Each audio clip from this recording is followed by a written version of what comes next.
a Fernando Vega para comentar también sobre este momento complejo que vive el país. Se ha abierto un proceso de meditación para el pueblo ecuatoriano, para pensar, para reflexionar sobre todo lo que ha sucedido, tratar de absorber esta serie de circunstancias que han afectado a Ecuador, particularmente en los últimos días, y que nos llevan a unas elecciones para el próximo domingo aún llena de incertidumbre. Le damos la bienvenida. Muy buenos días, Gustavo. Muy buenos días a Antena 1 y a todas sus plataformas.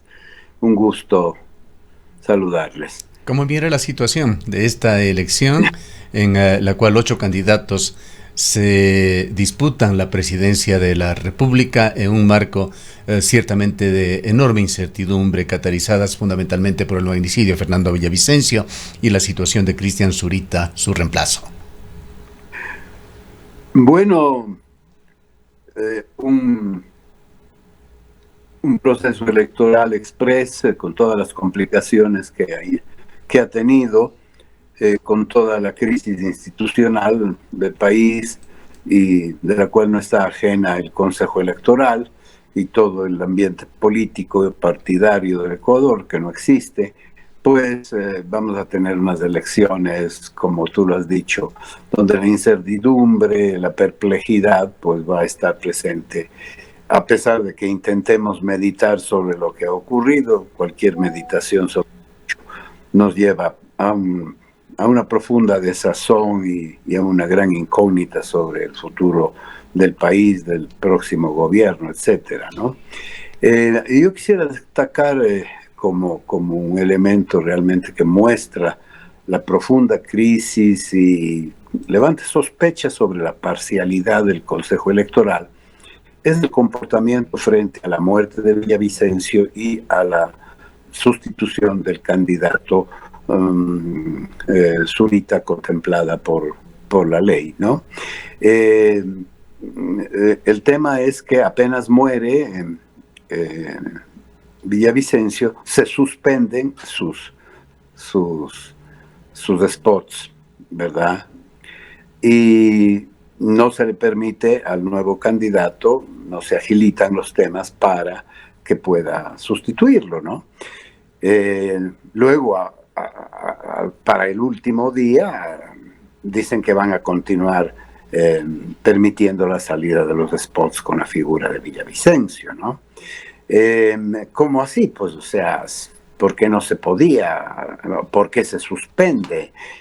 ¿Cómo es posible que exista esa terrible discrecionalidad? O sea, Villavicencio está muerto para efectos de continuar con la campaña ya, con los spots desarrollados, aprobados, y no se le da paso a la propaganda legítima que debía haber heredado de alguna manera en la sustitución el movimiento a quien representaba y a su nuevo candidato, ¿no?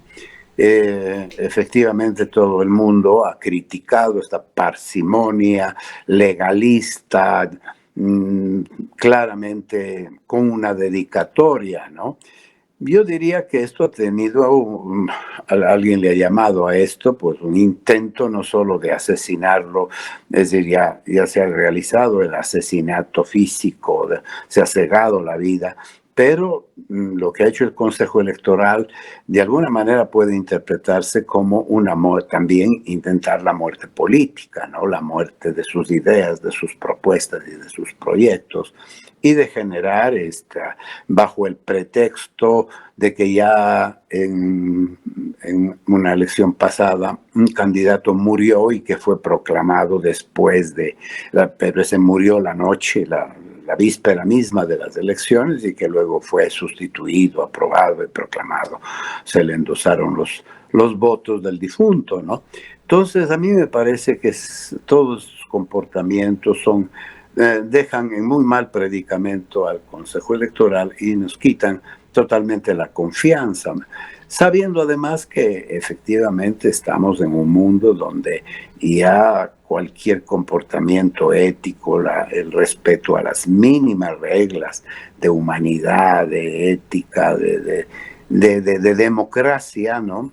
cuando estamos en medio de un mundo en donde las plataformas se hackean, los procesos se caen, en fin, y siempre se crea en torno de las elecciones entonces una nube de duda, una nube de incertidumbre que obviamente hace que los electos no tengan la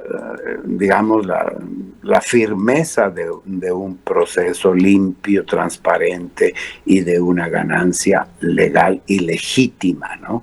Entonces, y sabemos pues que en el mundo de los contendores, y no hace falta mencionar cuáles son los grupos que son artistas, son versados en acudir a hackeadores, a manipuladores, etcétera, porque quieren el poder de forma mafiosa, ¿no? Del poder lo quieren de cualquier manera, ¿no? Y luego, con el cinismo que les caracteriza, desmienten y acusan a otros lo que ellos son los que hacen, ¿no? A mí me parece que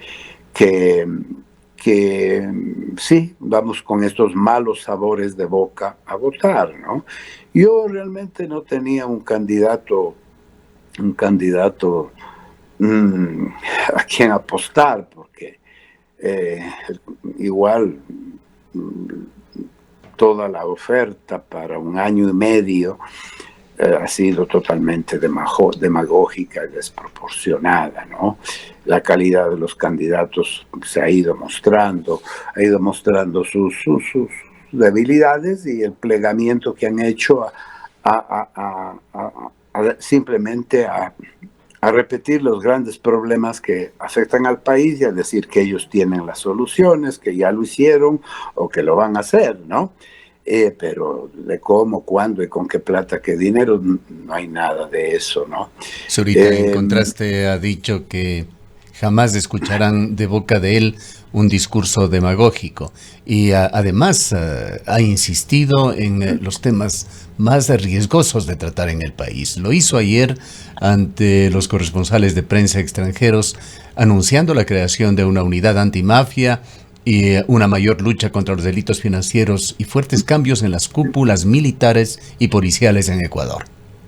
Bueno, eso es lo que decir, no cabe duda que la propuesta de las listas 25 y de Fernando Villavicencio apuntaba, ¿no es cierto?, y apunta con Zurita a una intervención, como decía, en la cabeza de la serpiente, ¿no?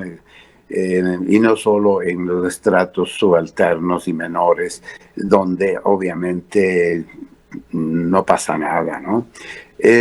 Ojalá que eso pueda ser así, ojalá que Zurita reciba el apoyo popular para que evidentemente se pueda empezar con eso. Claro que tendrán que lidiar y ahí también hay ciertas, ellos también, si ganara Villavicencio desde su tumba, pues y endosar a Zurita esa votación creciente que iba teniendo, pues por lo menos estaríamos seguros de que no va a haber un pacto con las mafias y que se las va a combatir con seriedad, con apoyo internacional y con apoyo y saneando precisamente ese número suficiente de corruptos que hay en el Estado, enquistados en todas las funciones del Estado, policía, justicia, ejército, ministerios, etcétera. No es nada fácil, es un reto enorme. Yo he decidido votar por ese programa, es decir, también como una forma de protesta y de esperanza, es decir, la muerte de Villavicencio quiere decir que quizá era el único candidato que tomaba en serio el tema de la corrupción y lo ha demostrado a lo largo de su trayectoria, ¿no? No estaba exento de cierto ego, como pasa con todos las personas que tienen cierta voluntad política. Raros son los mujicas en el mundo, ¿no? Tenía su ego y diríamos, claro, la necesidad de visibilizarse y de auparse también como el único, etcétera, ¿no?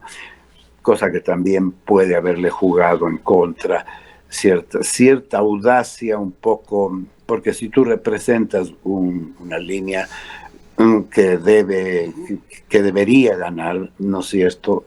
También debes cuidarte, porque si es verdad y que has recibido amenazas, bueno, creo que los riesgos tienen que ser tomados en cuenta, ¿no? Quizá ahora vemos a un Zurita demasiado protegido con casco y chaleco y un operativo. Es curiosísimo, ¿no? Cómo la policía, el ejército llegan siempre después de que el muerto, el objetivo de las mafias era deshacerse de Villavicencio. Ahora, Punto. entre las certezas que existen al momento, Fernando, están esa de que habrá una segunda vuelta. No hay condiciones para que ningún candidato o candidata gane en primera vuelta. Y lo otro está de que este efecto, llamémoslo Villavicencio Zurita, realmente removió el tablero político ecuatoriano, el tablero electoral, y hay mucha incertidumbre en cuanto a lo que pasa. Incluso uno de los más conocidos investigadores políticos, estadísticos y de encuestas en Ecuador se retiró y señaló que, a pesar de contar con la anuencia del Consejo Nacional Electoral, no se atreve a llevar adelante tracking poll ni exit polls, dada la situación tan dinámica que se está viviendo, particularmente en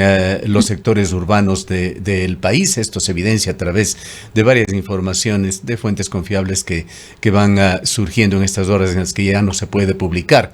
El tema es que no se sabe hasta dónde llegará este fenómeno, sobre todo en sectores periurbanos, en sectores rurales del Ecuador, que son más difíciles de descifrar. Usted es un conocedor de estos sectores, particularmente en la Sierra Ecuatoriana, en la provincia de La Suay. ¿Cómo considera podría llegar estos mensajes que han incidido tanto en los últimos días en los ecuatorianos al Ecuador profundo? Bueno, para, digamos, el poco tiempo que ha estado Villavicencio como candidato a la presidencia, sí he visto yo en los sectores populares, medios, medio bajos, un importante número de personas que estaban decididamente inclinados a votar y siguen en esa decisión de votar por Villavicencio. Yo creo que el efecto castigo también puede darse y que Villavicencio puede alcanzar una votación significativa. No sé, nadie puede atreverse, como tú dices, nadie tiene en este momento la bolita de cristal para anunciar anticipadamente lo que va a ocurrir. Yo, como dije, por la dignidad nacional, voy a votar por la lista de Villavicencio y por Zurita, porque me parece a mí que es una forma de rechazar lo que ha pasado, ¿no? Y de reivindicar que así no se puede vivir en democracia, así no se pueden hacer las cosas, ¿no? Además, es evidente que lo que tú has dicho, lo que está, pero sí, la postulación de que iba a ganar el correísmo en primera vuelta, eso era como siempre lo hacen, lo mismo con las encuestas, que todos los candidatos se ponen primeros o segundos, ¿no? Y que vamos a ganar en primera vuelta, eso era inimaginable desde el comienzo, peor ahora, ¿no? Donde la candidatura de Luisa González se ha desplomado, por muchísimas razones, ¿no? Por ejemplo, ¿dónde está el señor Arauz? ¿Qué hace? ¿Qué dice? Cuando dice y ha abierto la boca, pues ha perjudicado los intereses, si es que el correísmo quiere llegar. Se quejan ahora amargamente y como siempre el líder máximo atribuye a un complot de la CIA para matar a Villavicencio, que supuestamente era un informante de la CIA para perjudicar al correísmo para que no gane en primera vuelta. Bueno, son elucubraciones a las que estamos acostumbrados en este líder fugitivo del Ecuador que está acostumbrado a jamás hacerse cargo de sus propias palabras y de sus propias responsabilidades. ¿Cómo puede ser posible que mientras él en un video amenaza con palabras que insinúan, se te va a acabar la fiesta, tengo una venganza personal contigo y va a ser contundente, ¿no? Y cuando ocurre la muerte de Villavicencio, se reúnen los señores ex asambleístas del correísmo a decir que no tenían nada personal con Villavicencio y que solamente era un contendiente político, ¿no? O sea, las palabras tienen consecuencias, y si pensamos con mente criminológica, evidentemente las sospechas van hacia allá. ¿De qué se puede? No puede el correísmo rasgarse las vestiduras diciendo que le están endosando. Bueno, tan culpable, dicen los colombianos, es el que mata la vaca como el que agarra la pata, ¿no? Entonces, me parece a mí que ese video de Correa insinúa una sentencia de finalizar y liquidar de alguna manera a Villavicencio, ¿no? Y eso se ha dado. Es decir, es como cuando se denuncia en la Asamblea el tema de la vinculación de este señor al que le acusaban de ser el operador, ¿cómo se llama? El que le encontraron muerto en Punta Blanca. Cherres, después de haber denunciado todos sus tejemanejes corruptos con Carrera hablemos un poquito, Fernando, sobre la Asamblea Nacional.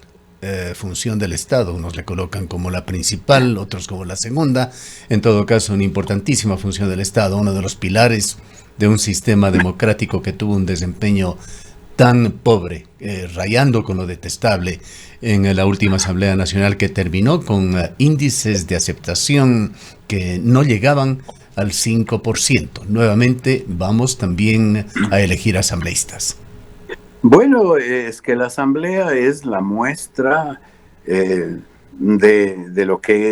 la crisis de lo que es la política ecuatoriana y de los partidos. Es decir, la Asamblea es el espacio esencial de la democracia, de la representación, de la democracia representativa, ¿no? Donde los curules representan a las fuerzas políticas, a los pueblos y a los proyectos políticos que se disputan la aplicación de las políticas públicas, ¿no? Y eso ha entrado en crisis porque está en crisis la democracia, los partidos políticos y la crisis también de la ciudadanía, es decir, una ciudadanía que no ha sido formada por un quehacer político honesto, claro, definido de sus representantes, pues también la ciudadanía está en lo que está, ¿no?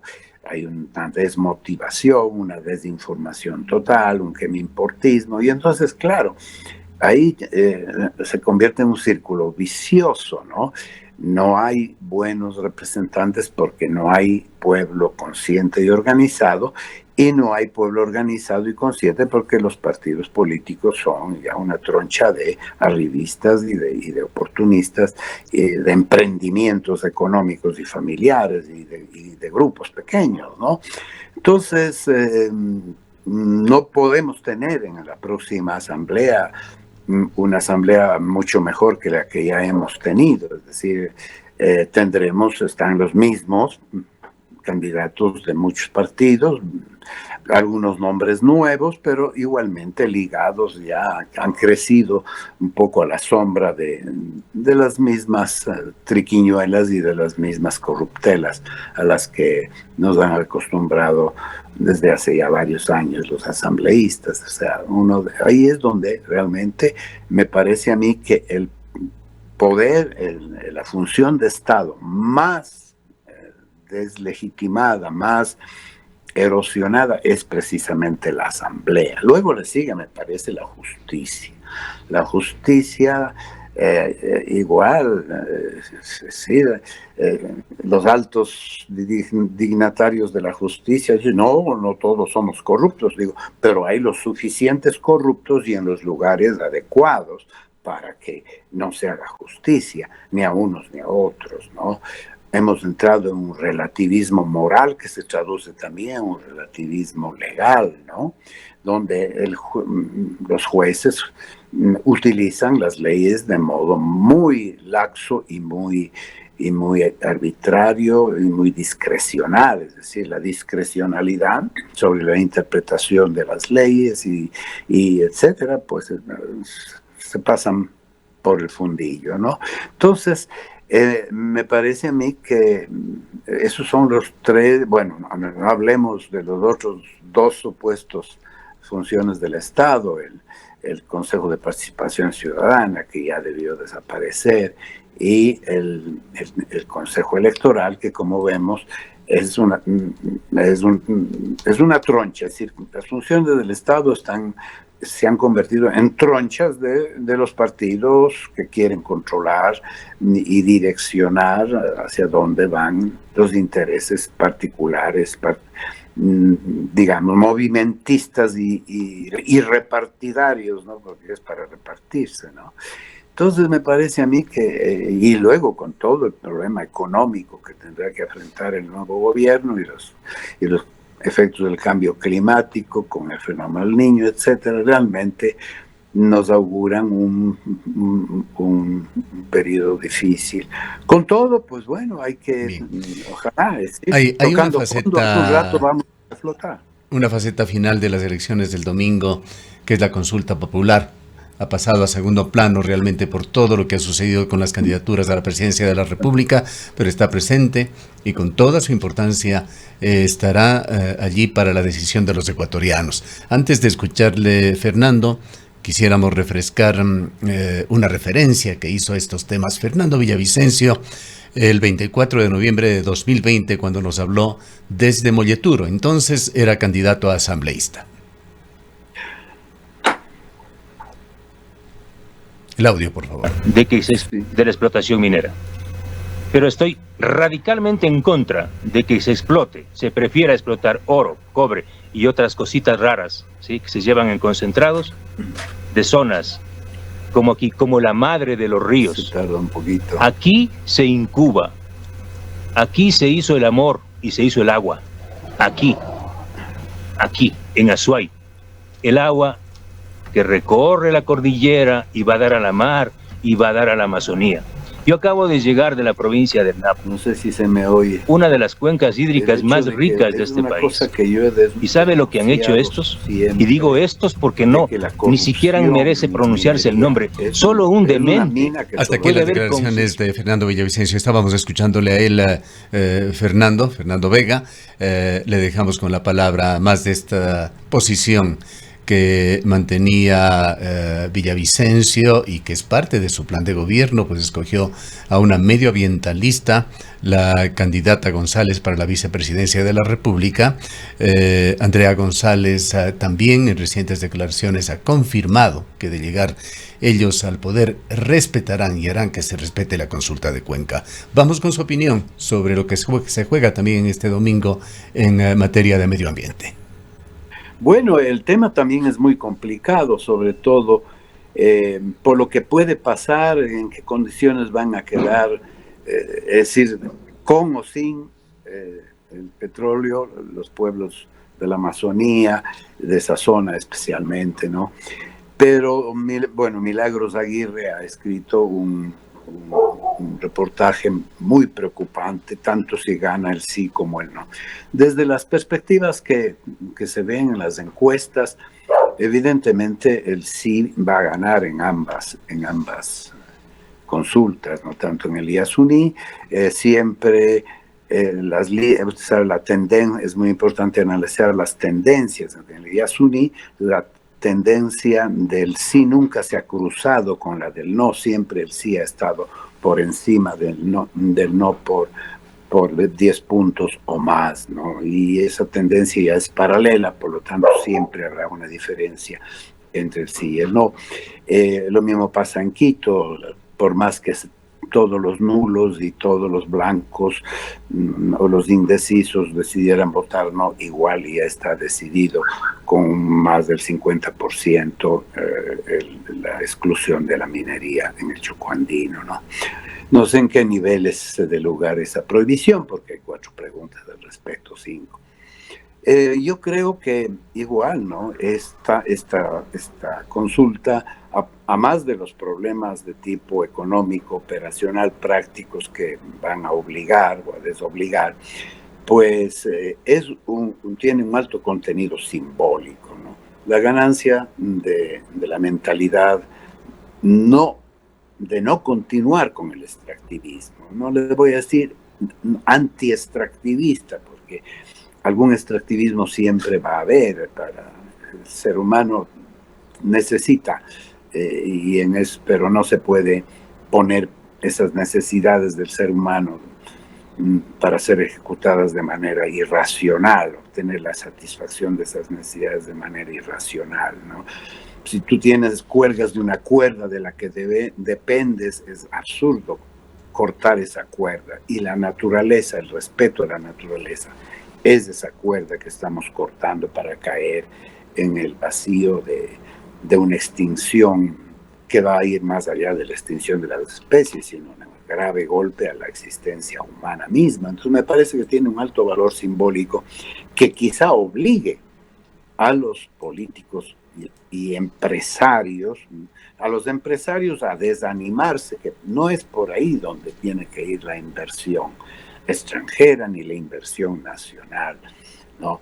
Hay que desarrollar las potencialidades de nuestros propios territorios, la biodiversidad, la capacidad productiva, la riqueza de nuestras tierras, por ahí el turismo que puede desarrollarse, la investigación, etcétera, ¿no?